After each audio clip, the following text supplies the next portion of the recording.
Hey, everybody, we got a great topic today. How do you differentiate yourself when you're a startup? When you're going out there, nobody knows who you are. How do you build out a sales team? How do you build out a sales process and approach that's going to break through all the noise that's out there? How are you going to get people's attention and understand what they need and how to present it to them? I'm talking to a founder today of GetAccept. Now, this is a really tough market. It's very crowded, very misunderstood.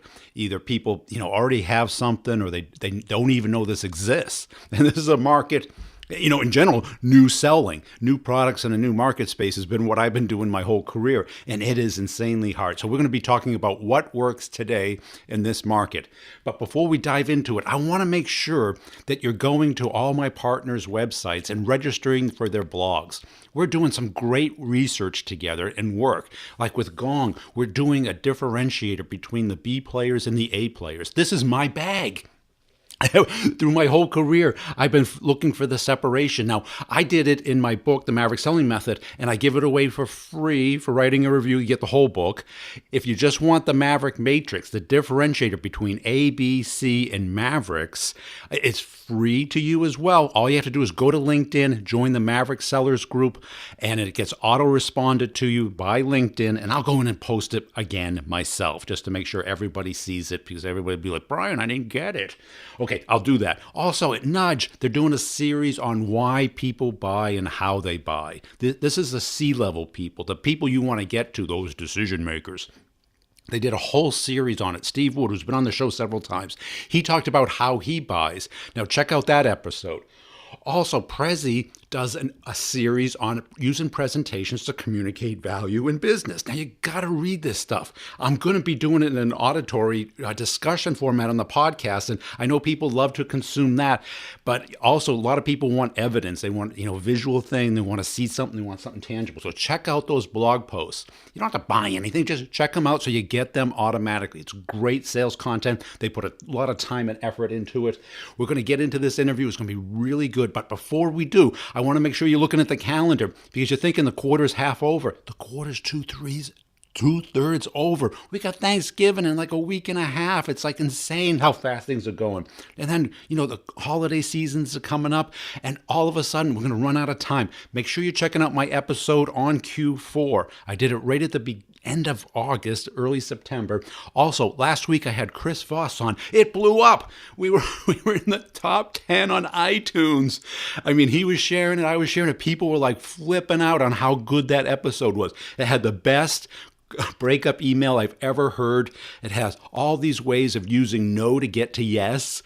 And I did a blog post on it on LinkedIn. Make sure you're connecting up with me on LinkedIn so we become connections. And if you really tell a friend about the podcast, I appreciate it. Enough about me. Let's get into the interview. Hey, Carl, thanks for joining us today. As a way of getting started, tell us a little bit about yourself. Yeah, thank you very much, Brian. My name is Carl Carell. I'm the VP of Sales at GetAccept and also one of the co-founders. I have a long and avid background in the hardcore sales, everything from in-person sales to B2C to more complex B2B, and that's one of the reasons why we founded the company GetAccept, is to help all sales reps like ourselves, to be honest, who've been throwing different types of proposals over the fence and never hearing back from our customers, and trying to help in the very last mile of the process. So that's very quick about where I work. But then, as everybody who's listening may also hear, I have an accent. I'm actually Swedish, and I have a fairly blonde hair and pale skin, so I fit into the, I think, epitome of an Scandinavian Viking. Apart, I'm a little bit too short, maybe. Yeah, call you Thor or something.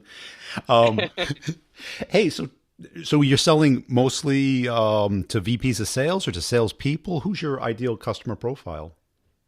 Yeah, so our ideal customer profile, a very good question. This is something we've been, of course, struggling with as a 2-year-old startup. We're struggling to identify who we can help the most, and to be honest, it's customers that are fairly similar to ourselves. We try specifically to help people who work in highly transactional B2B sales. So it could be everything from office supplies to actually hospitality sales. We're working with a lot of people who are selling meeting and events. and insurance is another example. I think is very transactional and high volume sales. So that's people who have high volumes, try to handle a lot of follow up, a lot of phone calls, a lot of relationships and conversations. That's really where our solution comes into play and brings that little added value that makes people smile at the end of the day and hit their quotas. And so tell us a little bit about your sales process and what's working for you today. Yeah, I mean, we've been, as I think any startup, been struggling from day one to figure out who's who's the perfect customer, to be honest. And we've been trying everything from email campaigns to, yeah, I would more or less spamming the world, as I think a lot of people start to do, and see where the conversations takes you. But honestly, we've gone back to a quite traditional process. We try to create a lot of traffic on our webpage, blog posts, LinkedIn, etc., to drive them to convert there. But honestly, we try to push out quite high volumes of cold calls, and we do so quite targetedly to people we know are a good target group. Because I think that one of the major issues we saw in the beginning is we thought that anyone can use the solution, and that is in one way true. But I would say if there's about 20 million B2B sales reps out there, we could at least focus maybe on the 10,000 who needs us the first. So that's what we're really trying to get down, is who we're actually talking to, communicating to. So we combine a lot of calls through a calling outbound platform combined with emails, and having conversations with them as often as possible, figuring out how they work, and then try to push them through the funnel. So quite traditional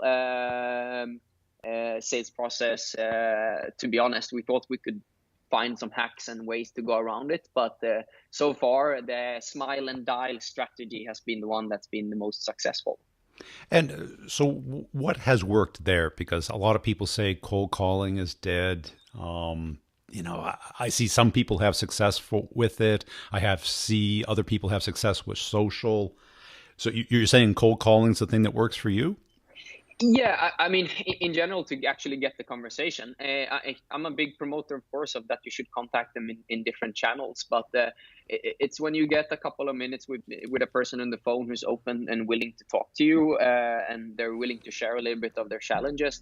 That's when you can figure out if you are a good match. First of all, I mean, if we aren't a good match, we shouldn't talk with them. We should let them know that that's the case, and I mean, honestly, to cold calling, you shouldn't just pick up the phone and hope for the best. I mean, you should curate really good calling lists. So finding, again, you mentioned earlier, what's our ideal customer, categorize them really in the beginning and filter them through. So when we hand potential customers in lists to our sales reps, that they know they're going to talk to if they get a hold of someone who actually have a problem that we're solving, how they work, and have an understanding for that customer, so they can have a relevant conversation. And then, of course, I mean, cold calling is difficult today to get a hold of people on the phones, and that's why we use platforms and tried platforms like, for example, Connect and Sell. I think a lot of the listeners here are familiar with what kind of platform is that. They can power out a number of calls and get conversations with the people you're trying to reach. And so let's maybe take a step back. How do you build that list of people either to call and to research? Are you getting them off of LinkedIn, or do you buy a list, or how do you curate that? Yeah, so we have tried different things, to be honest, good and bad. I mean, a couple of we've tried to purchase lists, to be honest. I think in general, when you just purchase lists, the quality is so-so. You never know how many other people purchase this list, how fresh the data is. So we have gone back to a strategy where we pull people from LinkedIn, and then we sync them with a database where we have emails and cell phone numbers or direct dials to those people.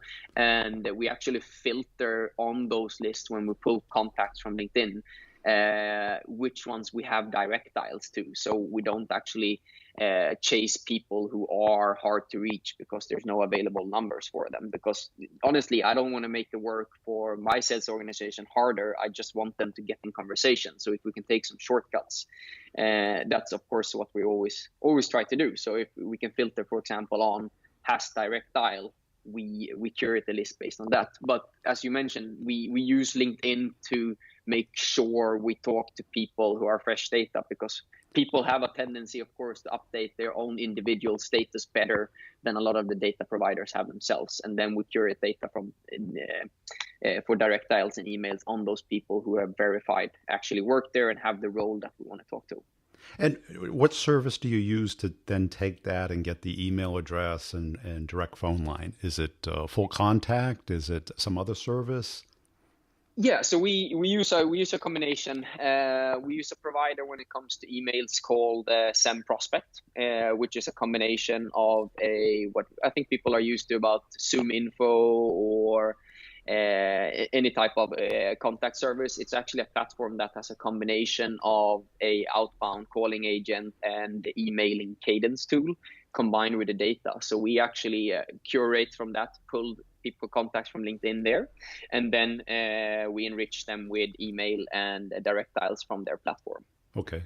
And then do you email them first, or do you just go ahead and call them? No, in general, we start with an email always. So we Okay. put them into a sequence. So we actually have a sequence where we always start with an email, and then we call actually the same day.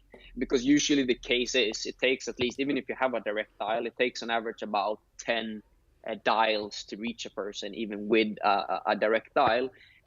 So we send an email, start calling. So we get a workflow of where we actually visit them on LinkedIn, connect with them on social, send them emails, they see our name, etc. So at the time, which usually takes from anywhere to a week to 2 weeks, where we actually have them in a conversation when we start trying to reach them, they have seen our name, they've gotten touches, so there's some familiarity. So the first hurdle isn't so hard, because when you say your name, for example, hi, it's Carl Carell from GetAccept, some familiarity comes in because they've maybe seen an email or a visit from LinkedIn.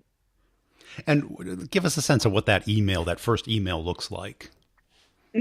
So here's actually where we to be honest, we do a lot of A/B testing and we do a lot of changes depending a little bit on the persona we talk to. We try to personalize the email, so we always try to look on things on LinkedIn, for example. When we search for people, we actually try to find them within our second networks, and it's surprising how big they are. So if you work selling to VP of sales for a year, you can see that if you search on second contacts who also have sales roles on your target accounts, you pretty much have someone on any account that is within your target persona. So we reach each, for example, and say, hi, Brian,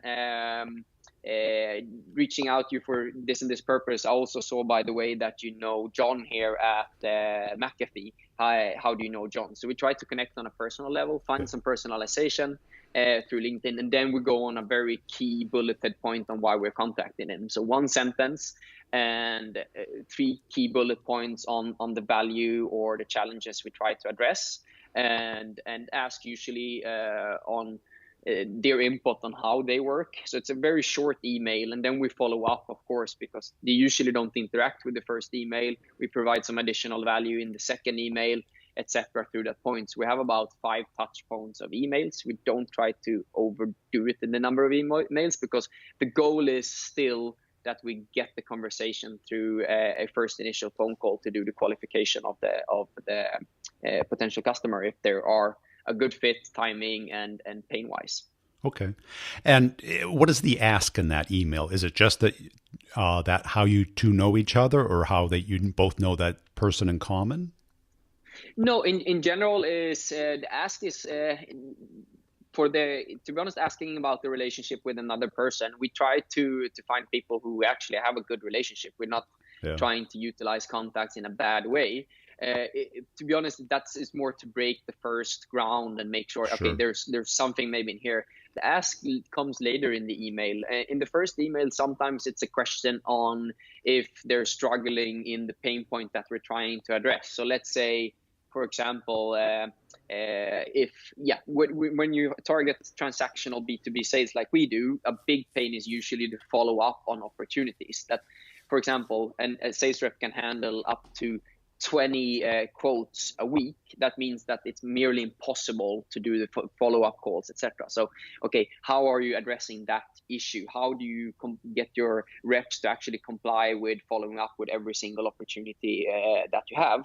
And then we address a little bit on a take on how we can do it and see if we can have a conversation about that. But I mean, in the end, we don't want to talk with people who don't have pain points where we can solve. We want to find people who can use our software, be happy, and stay as a customer for a long time. Sometimes when we do prospecting, we do mistakes because we don't know certain things about the company or how they work. We try to figure it out, but sometimes it's not a good match, and you have to be open to that. You contact the wrong people sometimes as well. Yeah. And give me a sense of, the open rate, how many people, how clean is the list, how many people bounce, how many people unsubscribe, or how many people get upset? Yeah, since we curate from LinkedIn with that manual process of adding them to lists, our bounce rates are fairly low, and SendProspect is a good data provider. The bounce rates are usually under, I would say, under 5% on average, which I think is fully okay. I mean, anywhere under 10% means that we can keep on high volumes without getting any spam classifications or blacklists, etc. The response rates are in total on the emails we get actually above 50%. Of course, not all responses are positive. So as people may know, but at least a response is a response, and that means that we can maybe get their phone number and give them a call later on down the line because timing wasn't right or whatever the reason was that they didn't find it interesting. And conversion ratio point, I would say since we're adding the phone calls to it, I think the conversions depends a little bit on what campaigns and what target market we go to. Some are better through phone. Some people actually convert better through email, but I would say we're averaging somewhere down to 3 to 5% who end up in actual demo. So we measure how many people and end up in an actual call where we show the product and go through their process. Okay. So how many reps do you have? We're in total about a little bit over 10 reps today. So as I said, we're a very young company. We've been around for only 2 years. So we've been adding sales reps quite frequently now the past 6 months. So we've been going from owner-founders been selling the product until I would say about the last year, we've been going from to 2 digits in number of sales reps and are adding a couple of few. So we're probably increasing to a sales force about 15 by the end of year.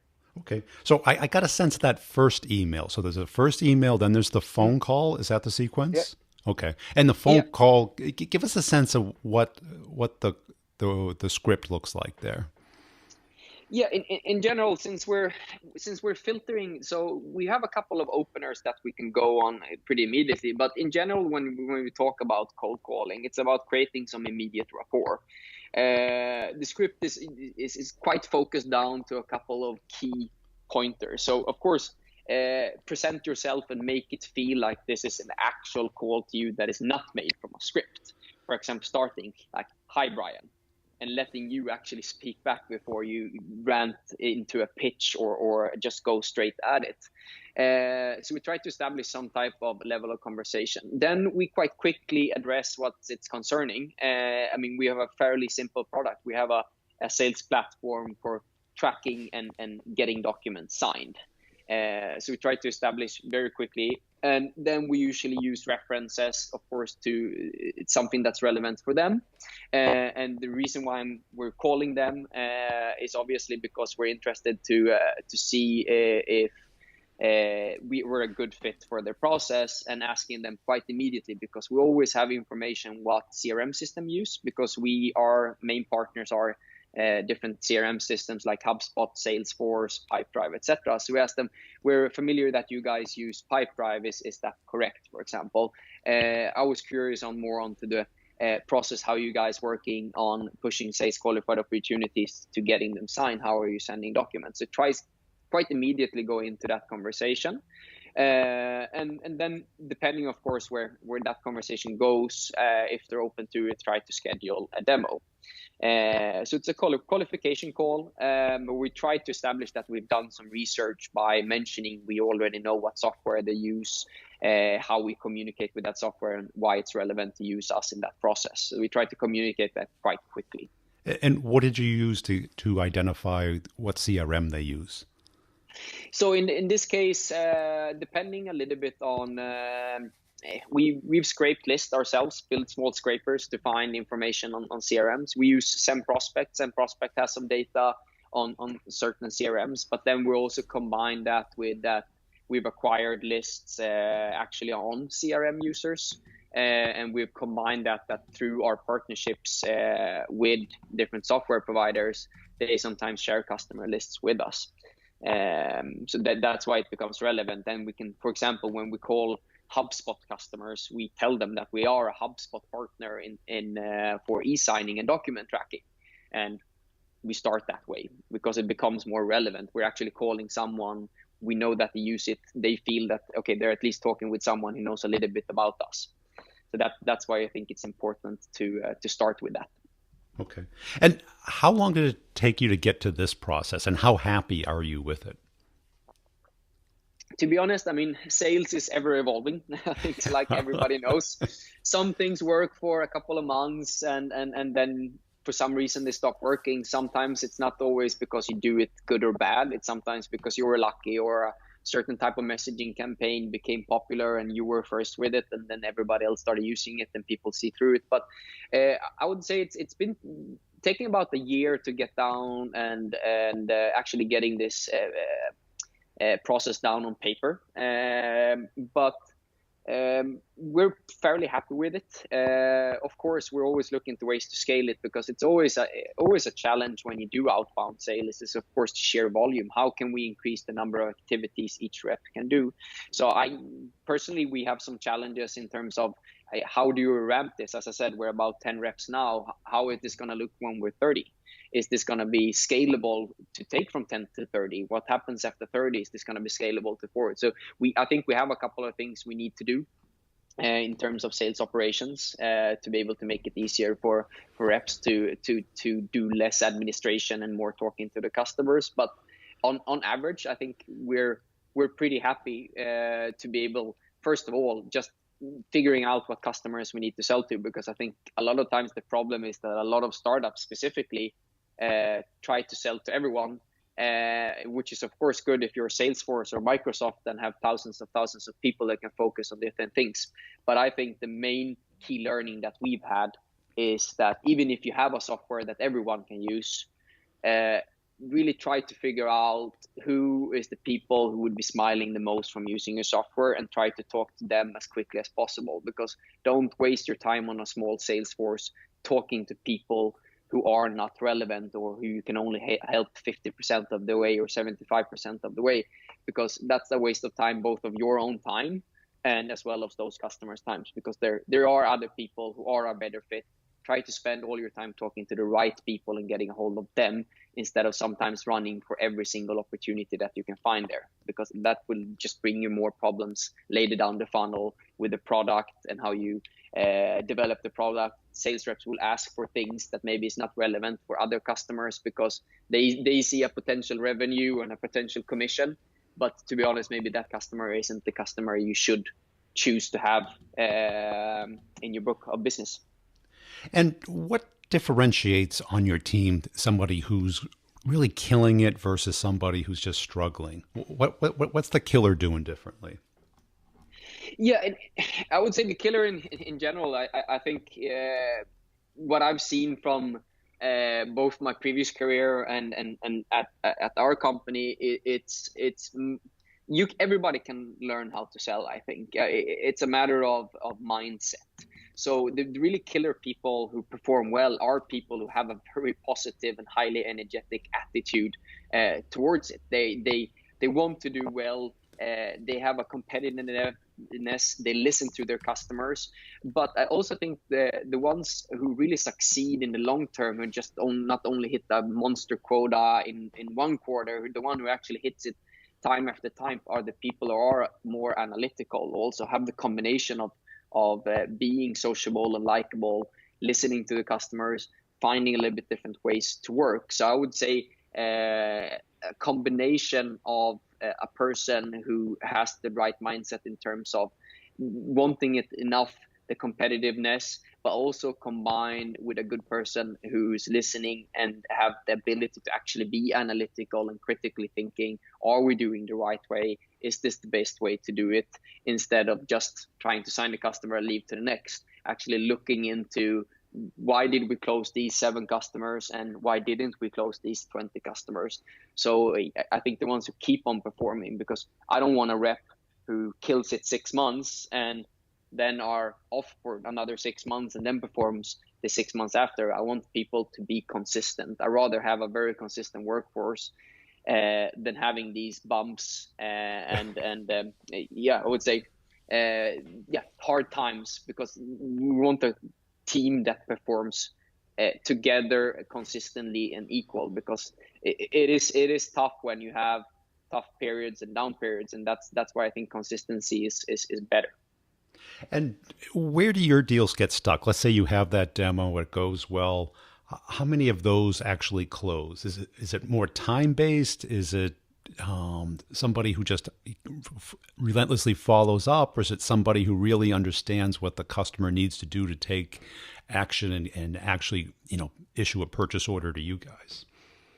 No, and I think that's a very relevant question. So that depends a lot. I mean, if you look on where you actually set an opportunity to a sales qualified opportunity, it could be very different in different situations. But I think, of course, it has to be a person who listens and sets. I think one of the most important things you can do as a sales rep is set the agenda and the timeline and how they're going to buy together at an early stage, and get buy-in and set up those times. I mean, such a simple thing like, when you have a demo, make sure you have an actual scheduled follow-up call that may get your schedule, have something in the calendar. I think that's usually where it gets stuck. There's no natural next step.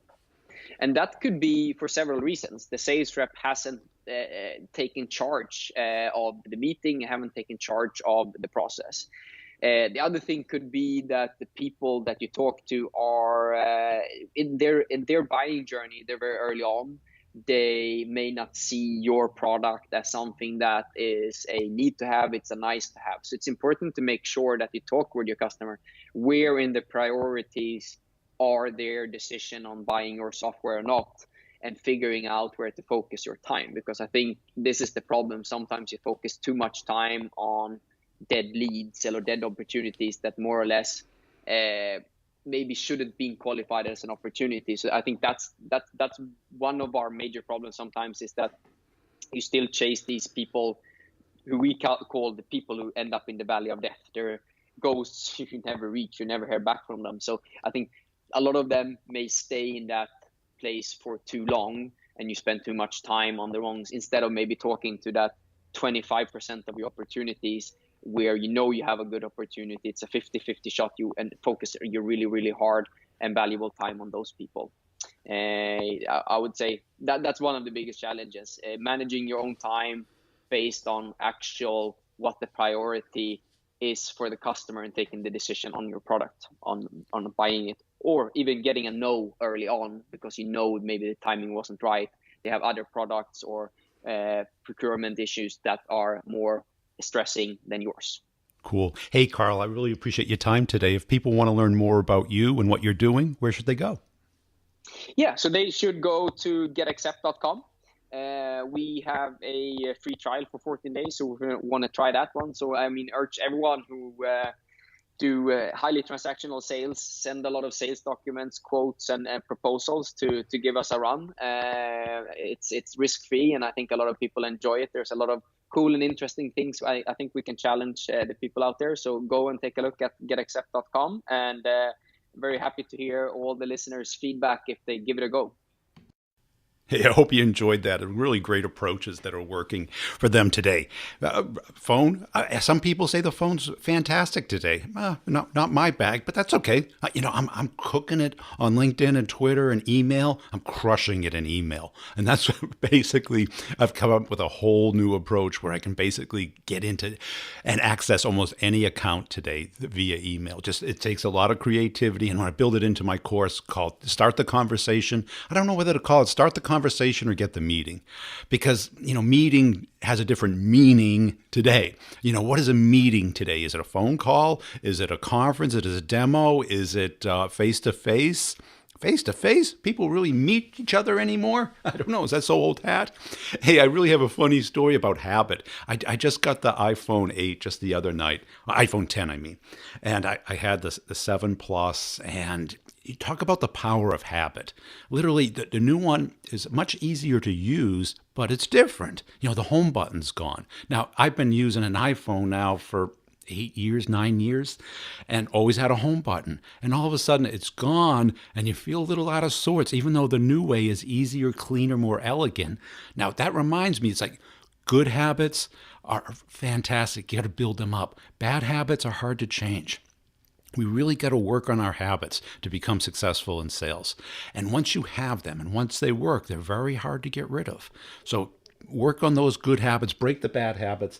Also, really appreciate you listening to the podcast. If you want to support the podcast, all I ask for is to share the content. Go to my LinkedIn profile. When you see me on the stream, just hit a like, hit a little comment, a little share, and I really appreciate it. People last week it blew up with Chris Voss, and I put some funny videos out there. I try to have the intersection of funny and sales because, I think we need to laugh a little instead of just the work harder, grind, repetitive stuff that we hear all the time. Yes, we know all that. Also, make sure you're checking out the Maverick Sellers group on LinkedIn. Just join. You get the 2 free ebooks. You get Unlimited Leads, my prospecting methodology, super simple, and the Maverick Selling Matrix, the differentiator between A, B, and C players and Mavericks. This is the way I learned how to sell.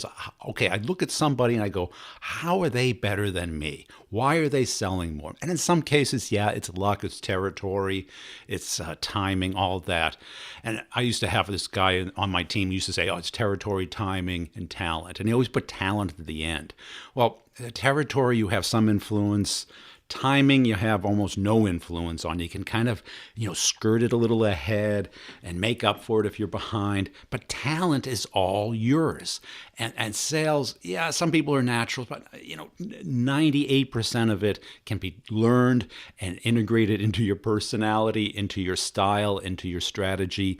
Because although it's not rocket science, very few people are good at it. So there still is a somewhat of an art and a science to it, and we gotta really analyze that because those are the people who are going to learn it faster. The people who are stuck in the B player, they're not looking at themselves. I always assumed that I was wrong. It's a great way. I used to get defensive. Once I took on that belief system that I am wrong, that forced me to rethink my approach. Even though, right and wrong is the wrong way to look at it. What you should do is 1 to 10, how well was it? Okay? Because even if you come up with, the best email subject line, still someone's not going to open it. Maybe they're on vacation, maybe they're in a bad mood, maybe they're busy, maybe they're just not interested, maybe they see right through you, they don't think much of you. Regardless, nothing's going to work 100% time in sales. And you got to get over that because that's the silver bullet.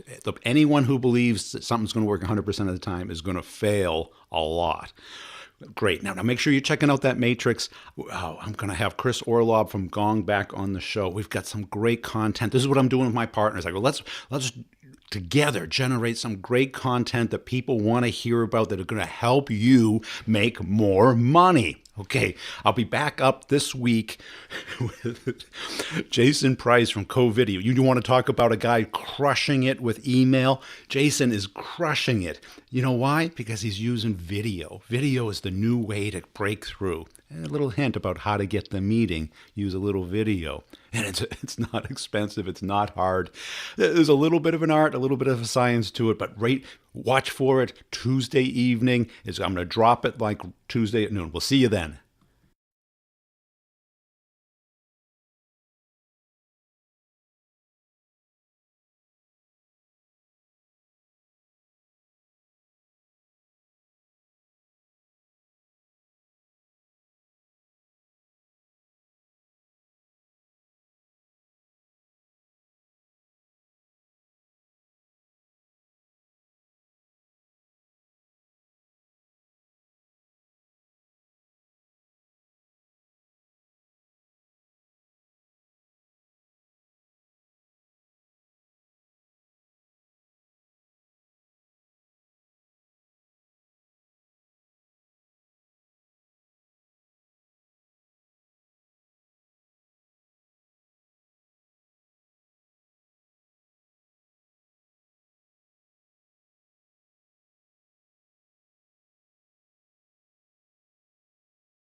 Want to know the truth, because deep down in places that you don't talk about are team and management meetings. You want me on that call. You need me on that call.